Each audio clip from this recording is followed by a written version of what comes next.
ଚାଲ ଆମେ ଗୁଡ଼ି ଉଡେଇବା। ବା କନି, ତ ଗୁଡ଼ି ଦୁଇଟା ଭାରି ସୁନ୍ଦର ହେଇଛି। ଆମ ଜଙ୍ଗଲ ପାଖରେ ଗୋଟେ ଖାଲି ପଡିଆ ଅଛି, ଚାଲେ ଆମେ ସେଇଠି ଗୁଡ଼ି ଉଡେଇବା। ଏମିତି କଥା ହେଇ ସେ ଦୁଇ ସାଙ୍ଗ ଖୋଲା ପଡିଆରେ ଯାଇ ଗୁଡ଼ି ଉଡେଇଲେ। ହଠାତ୍ ସେହି ସମୟରେ ଜୋରେ ପବନ ବହିଲା, ଆଉ ସେମାନଙ୍କ ଗୁଡ଼ି ଉଡି ଅନେକ ଦୂରକୁ ଚାଲିଗଲା। କଣ ହେଇଗଲା? ମୋ ବାପା କେତେ ଖୁସିରେ ମୋ ପାଇଁ ଗୁଡ଼ି ଆଣିଥିଲେ। ମନ ଦୁଃଖ କରନି କୁନି, ଚାଲ ଆମେ ତ ଗୁଡ଼ି ଖୋଜିବାକୁ ଯିବା। ନିଶ୍ଚୟ ଆଖପାଖରେ ତ ଗୁଡ଼ି ପଡିଥିବ। ତାପରେ ସେ ଦୁଇ ଜଣ ମିଶି ଜଙ୍ଗଲ ସାରା ବୁଲି ବୁଲି ଗୁଡ଼ି ଖୋଜିଲେ, ହେଲେ କୋଉଠି ବି ପାଇଲେନି। ଆରେ କୁନି, ଏତେ ଜାଗା ଖୋଜିଲେଣି, ହେଲେ କୋଉଠି ବି ତ ଗୁଡ଼ି ପାଇଲେନି। ଘରକୁ ଗଲେ ତ ବାପାଙ୍କୁ ସବୁ କଥା କହିଦେବୁ, ସେ ତ ଉପରେ ଜମା ବି ରାଗିବେନି। ଚାଲ ଏବେ ଘରକୁ ଯିବା। ଆରେ ଚିକି, ସେପଟେ ଦେଖେ, ପାଣି ଭିତରେ ଗୋଟେ ଫୁଲ ଗଛ ଅଛି, ହେଲେ ଗଛରେ ଗୋଟେ ଫୁଲ କାହିଁକି ଫୁଟିଛି? ଫୁଲଟି ଦେଖିବାକୁ କେତେ ସୁନ୍ଦର ହେଇଛି ନା? ଚିକି ଟିକେ ଅପେକ୍ଷା କର, ମୁଁ ଏବେ ଫୁଲ ତୋଳି ଆଣେ, ତାପରେ ଆମେ ଘରକୁ ଯିବା। ଏମିତି କହି କୁନି ଫୁଲ ତୋଳିବାକୁ ଗଲା। ସେତେବେଳେ ଚିକି ତାକୁ କହିଲା, ଆରେ କୁନି, ସେପଟେ ଯାନି, ତୁ ଯଦି ପାଣିରେ ପଡିଯିବୁ ନା ତୁ ବୁଡିଯିବୁ। ନା ନା ଚିକି, ଭୟ କରନି, ମୋର କିଛି ବି ହେବନି, ମୁଁ ଏବେ ଫୁଲ ତୋଳି ତ ପାଖକୁ ଯାଉଛି।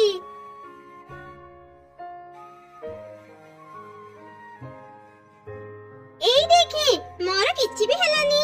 ମୋ ମାଙ୍କୁ ଫୁଲ ଭାରି ଭଲ ଲାଗେ, ସେଥିପାଇଁ ମୁଁ ଏ ଫୁଲ ତୋଳିକି ଆଣିଲି। ମା ନୂଆ ଫୁଲ ଦେଖିଲେ ଭାରି ଖୁସି ହେଇଯିବେ। ଚାଲେ ଏବେ ଘରକୁ ଯିବା। ଆରେ ମା, ହାତରେ ଏଇଟା ତ କଣ ଧରିଛୁ? ଏଇଟା ତ ଗୋଟେ ଫୁଲ। ଏ ଫୁଲ ତୁ କୋଉଠୁ ଆଣିଲୁ? କନି ତାର ମାକୁ ସବୁ ଘଟଣା କହିଲା। ଓ ଆଚ୍ଛା, ସତରେ ଫୁଲଟି ଭାରି ସୁନ୍ଦର ହେଇଛି। ମତେ ସେ ଫୁଲଟା ଦେ, ମୁଁ ପାଣିରେ ରଖିଦେବି। ଫୁଲ ଅନେକ ଦିନ ଯାଏ ସତେଜ ରହିବ। ତୁ ଯା, ହାତ ମୁହଁ ଧୋଇ ଆସିବୁ, ମୁଁ ଖାଇବା ପାରୁଛି ଖାଇନେବୁ। ଆଚ୍ଛା ଠିକ ଅଛି ମା, ଏଇ ନିଅ। ଏଇ କଣ, ମୁଁ ମୋ ଝିଅକୁ ଦେଖିବାକୁ ପାଉନି କଣ ପାଇଁ? ମୁଁ ଟିକେ ଶୋଇ ପଡିଥିଲି, ସେଇ ଭିତରେ ମୋ ଝିଅ କୁଆଡେ ଚାଲିଗଲା? ତୁ କାହା କଥା କହୁଛୁ ଗଛ? ତୋ ପାଖରେ ଯୋଉ ଲାଲ ଫୁଲ ଥିଲା, ସେ କଣ ତୋ ଝିଅ? ହଁ, ସେଇ ଫୁଲ ମୋ ଝିଅ। ଗୋଟେ ଛୋଟ ଚଢେଇ ଛୁଆ ଆସି ସେ ଫୁଲ ତୋଳି ନେଇ ଯାଇଛି। ଏସବୁ ତୁମେ କଣ କହୁଛ? ତୁମେ କଣ ଜାଣିଛ ସେ ଚଢେଇ ଛୁଆ କୋଉ ପଟେ ଯାଇଛି? ଦୟାକରି ମତେ କୁହ। ମୁଁ ଜାଣିନି ସେ ଚଢେଇ ଛୁଆ କୋଉଠି ରୁହେ, ସେଇ ପୂର୍ବ ଦିଗରେ ଉଡିଗଲା। ମୁଁ କେବଳ ସେତିକି ଦେଖିଛି। ଏବେ ମୁଁ ମୋ ଝିଅକୁ କେମିତି ପାଇବି? ମୋ ଝିଅ ବିନା ମୁଁ ବଞ୍ଚି ପାରିବିନି। ସେ ଗଛ ଏମିତି କହି କହି କାନ୍ଦୁଥିଲା। ସେତେବେଳେ ଗୋଟେ ପ୍ରଜାପତି ସେ ଦୁଇ ଗଛଙ୍କ ସବୁ କଥା ଶୁଣି ତାଙ୍କ ପାଖକୁ ଆସିଲା। ଆରେ ଗଛ, ତୁମେ ଆଉ କାନ୍ଦନି, ମୁଁ ସେ ଚଢେଇ ଛୁଆର ଘର ଦେଖିଛି। ସତ କହୁଛୁ ପ୍ରଜାପତି, ମତେ ଟିକେ ସାହାଯ୍ୟ କର। ତୁ ଯଦି ମତେ ସାହାଯ୍ୟ କରିବୁ, ମୁଁ ପୁଣି ଥରେ ମୋ ଝିଅକୁ ଫେରି ପାଇବି। ହଁ ହଁ, ମୁଁ ତୁମକୁ ନିଶ୍ଚୟ ସାହାଯ୍ୟ କରିବି। କୁହ, ମୁଁ କଣ କରିବି? ମୁଁ ତତେ ଗୋଟେ ମଞ୍ଜି ଦେଉଛି, ତୁ ସେ ମଞ୍ଜି ନେଇ ଚଢେଇ ଛୁଆ ଘର ବାହାରେ ପକେଇ ଦେ। ସେ ମଞ୍ଜି ଦ୍ୱାରା ମୁଁ ମୋ ଝିଅ ପାଖରେ ପହଞ୍ଚି ପାରିବି। ଓ ଆଚ୍ଛା, ତେବେ ଠିକ ଅଛି, ମତେ ମଞ୍ଜି ଦିଅ, ମୁଁ ଏବେ ସେ ଚଢେଇ ଛୁଆର ଘରକୁ ଯିବି। ଗଛ ପ୍ରଜାପତିକୁ ମଞ୍ଜି ଦେଲା। ପ୍ରଜାପତି ସେ ମଞ୍ଜି ନେଇ ଚଢେଇ ଛୁଆର ଘର ବାହାରେ ପକେଇ ଦେଇ ଚାଲିଗଲା। ସଙ୍ଗେ ସଙ୍ଗେ ହିଁ ମଞ୍ଜିରୁ ଗୋଟେ ବଡ ଗଛ ବାହାରିଲା।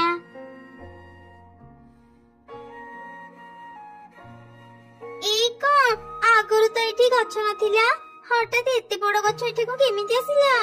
କୁନି, ମା କୁନି, ଶୀଘ୍ର ବାହାରକୁ ଆସେ। କଣ ହେଲା ମା, ମତେ ଡାକିଲ?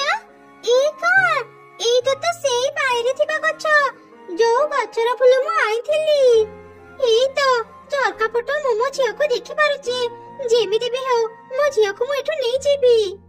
ମା, ତୁମେ ଗଛ ପାଇଁ ଆଉ ଚିନ୍ତା କରନି, ଭଲ ହେଇଛି, ଆମ ଘର ବାହାରେ ଫୁଲ ଗଛ ହେଇଛି। ଏବେ ଆମେ ପ୍ରତ୍ୟେକ ଦିନ ଏଇ ଗଛର ସୁନ୍ଦର ସୁନ୍ଦର ଫୁଲ ପାଇବା। ହଁ ରେ ମା, ତୁ ଠିକ କହିଲୁ, ଚାଲ ଏବେ ଘର ଭିତରକୁ। ଏଇ ତ ଚଢେଇ ମାନେ ଏଠୁ ପଳେଇଲେ, ମୁଁ ଏବେ ଶୀଘ୍ର ମୋ ଝିଅକୁ ନେଇ ଏଠୁ ପଳାଏ। ଏମିତି କହି ଗଛ ତାର ଲଟାକୁ ଝରକା ପଟେ ବଢେଇ ଫୁଲକୁ ନିଜ ପାଖକୁ ନେଇ ଆସିଲା, ଆଉ ତାପରେ ସେ ସେଠାରୁ ଚାଲିଗଲା। ए सब घटना को नहीं देखुथिला से शीघ्र बाहर को आसिला। ए मु कोन देखिली गछ फूल को नहीं चली गला। एमिति कोन संभव? से गछ एबे कोठी के जाइथिबो? मु से जागा को थरे जाई देखि सेठी से गछ अछि कि नहीं जानि परिबी। फूल गछ तू आसी गलु, तू तो झियो को पाइलु। हाँ मो झियो को नहीं आसीची। से माने मो झियो रे किछि क्षति करि नथिले। भलो हैला मु ठीक समय रे पहुंची गली। मो झियो को गछ रे रखि देले से पुणी मो सा कथा हे परिबो। तापरे गछ फूल को निज डाळ रे लगेई देला। संगे संगे फूलटी कथा कहिला। मामा तुमे कुआड जाइथिला? अनेक समय रे मु तुमको देखिबा को पाउ नथिली। मु एठी थिली रे मां। मु टिके सोई पडिथिली। सेते बे गोटे चढ़ी छुआ आसी तते मो पाखर नै जाइथिला। सेति पई तो मते देखि पाइलुनी। हेले तो भय करनी। मु एबे तो पाखर अछि। तते एबे मो पाखर केहि नै परिबिनी। मु जहा भाबुथिली ठीक भाबुथिली। गछ फूल को धरी निज जगह को ही चली आसीची। तो तू एटा को पुणी काहे के आसीचो? जा चली जा एठो। मु तते मो फूल देई परिबिनी। ना ना मु फूल नेबिनी। मु गोटे कथा जानिबा पई तुम पाखो को आसीची। तुमे फूल नेबा पई हम घर को केमिति आसिला? आउ से फूल तुम पाखर इते गुरुत्वपूर्ण काहे की? काहे की नाही फूल हेउची म झियो। तू म झियो को मो पाखर नै जाइथिलु। कोन हिला? से फूल तुम झियो? ए सब केमिति संभव? आमे आगरु तो भଳି चढ़ीथिलु।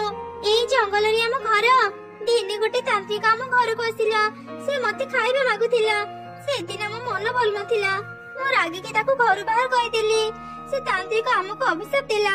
तारी अभिशाप जको मु गछ पलटी गली। हां मो झियो फूल हेई गला। ता माने तमे माने हम पर चढ़ी गछ हेई रहिबा को तुमको भारी कष्ट लागुथिबा ना? चिंता करनी मु तुमको सहायता करिबी। कुह कोन कले तुमे माने निज अभिशाप रे मुक्त हेई परिबो? तू सत कहछु तू हमको सहायता करिबो? हमको केवल तांत्रिक ही अभिशाप रे मुक्त करि परिबो। से तांत्रिक घर एई जंगल रे शेष मुंडरे। मो मां से तांत्रिक को निश्चय चिनी थिबे। मु एबे जाउछ मो मां पाखो को। मु तांको सब कथा कहिबी। तापरे चढ़े छुआ शीघ्र ता मां पाखो गला। आउ ता मां को सब घटना कहिला। सब सुनी मां छुआ तांत्रिक पाखो गले।